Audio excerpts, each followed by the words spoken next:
खबर के साथ। ईरान ने ट्रंप की यूरेनियम डिमांड को फिर से ठुकरा दिया है। सुप्रीम लीडर मुज्तबा ने धमकी दी है कि ईरान अपना यूरेनियम किसी दुश्मन को नहीं सौंपेगा। इसके बाद रेवोल्यूशनरी फोर्स ने ऐलान किया कि ईरान पर दोबारा हमला हुआ तो ऐसा युद्ध होगा जिसकी कल्पना भी ट्रंप ने नहीं की होगी। इधर इजराइल ने ट्रंप से सेकेंड राउंड युद्ध शुरू करने की परमिशन मांगी। नेतन्याहू ने ट्रंप से 1 घंटे तक फोन पर बातचीत की है। स्पेशल रिपोर्ट देखिए।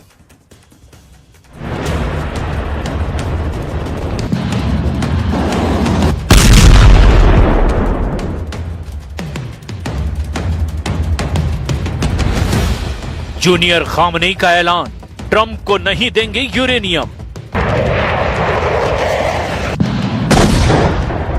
ट्रंप को एक नहीं 2 फ्रंट से मिला एटमी थ्रेट।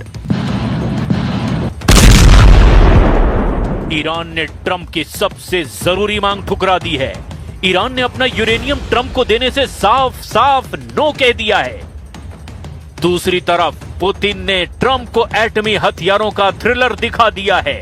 बेलारूस में पुतिन के एटमी हथियारों की टेस्टिंग हो रही है। पुतिन ने इस ड्रिल में बोरी क्लास की न्यूक्लियर पावर्ड बैलिस्टिक मिसाइलें पनडुब्बी, IL-38 एंटी पनडुब्बी विमान, किंजल हाइपरसोनिक मिसाइल और RS-24 यार्स इंटरकॉन्टिनेंटल बैलिस्टिक मिसाइलों के खौफनाक हमलों की फिल्म रिलीज की है। साथ ही पुतिन ने मैसेज दिया कि ये हथियार सिर्फ यूक्रेन युद्ध के लिए नहीं, क्रेमलिन प्रवक्ता दिमित्री पेस्कोव ने भी अब साफ बता दिया कि ये सिग्नल पुतिन की वार्निंग को अनदेखा करने वाले सभी दुश्मनों के लिए है। वो यूरोप के हैं, अमेरिका के हैं या फिर खाड़ी देशों के हैं। पुतिन ने खाड़ी युद्ध का रिमोट अपने हाथ में ले लिया है। उनके साथ इस मिशन में शी जिनपिंग फुल फोर्स में लग गए हैं। रूस और चीन ने ट्रंप को ईरान डील जल्द फाइनल करने की सलाह दी है। Vladimir Putin, Xi Jinping, Mustafa Khamenei, prince Mohammed bin Salman और पाकिस्तान के जनरल आसिम मुनीर, साथ ही डोनाल्ड ट्रंप अब खाड़ी युद्ध रोकने की कोशिश में जुटे हैं। जबकि इजराइल के प्रधानमंत्री नेतन्याहू ने ऐलान कर दिया है कि ईरान पर दोबारा हमला होगा, सबसे भयानक हमला होगा। इजराइल ईरान युद्ध से दूर नहीं जा सकता, क्योंकि इजराइल की लड़ाई सिर्फ ईरान से नहीं, ईरान समर्थित लड़ाका ग्रुप से इजराइल का भीषण युद्ध चल रहा है।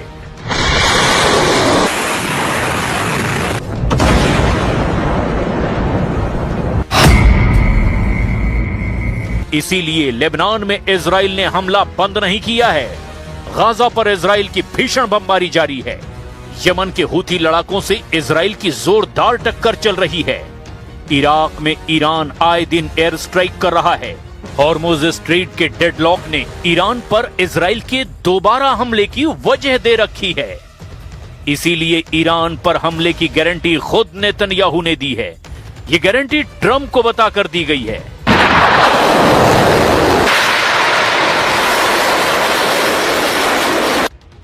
इजराइल किसी भी दुश्मन से समझौते के लिए तैयार नहीं हो रहा। ट्रंप के लाख मनाने पर भी नेतन्याहू ये कह रहे हैं कि ईरान पर तो हमला होगा ही। ट्रंप नेतन्याहू के बीच 1 घंटे चली लंबी बातचीत जिस अंदाज में खत्म हुई, उसने ईरान ही नहीं पूरे अरब वर्ल्ड में खलबली मचा दी है। युद्ध बार बार नहीं होते हैं, युद्ध बार बार नहीं होते हैं।